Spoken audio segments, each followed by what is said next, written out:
The next great event which will be discussed is mentioned in chapter 19 Maryam, verses 12 to 14. Allah said, O John, take the scripture, i.e., adhere to it with determination.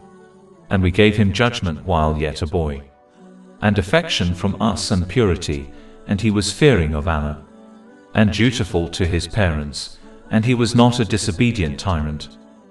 Some of the qualities of the Holy Prophet Yahyah, peace be upon him, are discussed, which Muslims must strive to adopt.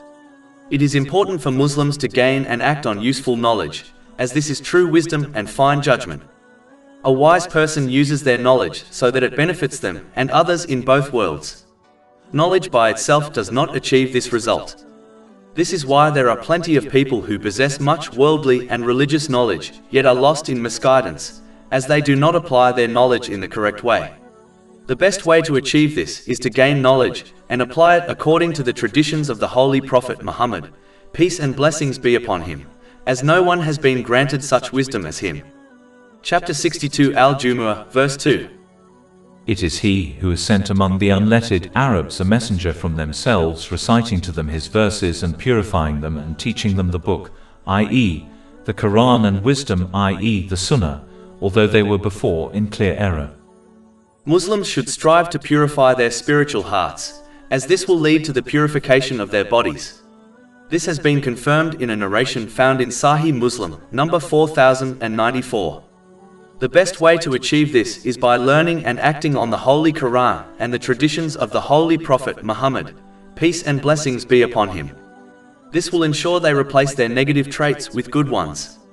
This leads to the purification of the heart and body. The one who fears Allah, the Exalted, will strive to fulfill His commands, refrain from His prohibitions, and face destiny with patience according to the traditions of the Holy Prophet Muhammad, peace and blessings be upon him. It is important to be respectful and dutiful to one's parents. As long as their wishes do not contradict the teachings of Islam, a Muslim should strive to fulfill them and be merciful to them, just like how they were merciful to their child during their childhood. A child is allowed to disagree with their parents, but respect must be maintained at all times. Simply put, if the Holy Prophet Muhammad, peace and blessings be upon him, commanded Muslims to be respectful to one's parent even if they are not Muslim, can one imagine how much respect Muslim parents deserve? This has been advised in a narration found in Sahih Bukhari, number 5979. One should not behave like a tyrant towards Allah, the Exalted, through disobedience to Him, nor to others by wronging them, or to themselves by using the blessings they possess in the incorrect way. If they fail to sincerely repent, tyranny will only lead to a severe punishment on a great day. Chapter 20 Taha, verse 111. And he will have failed who carries injustice.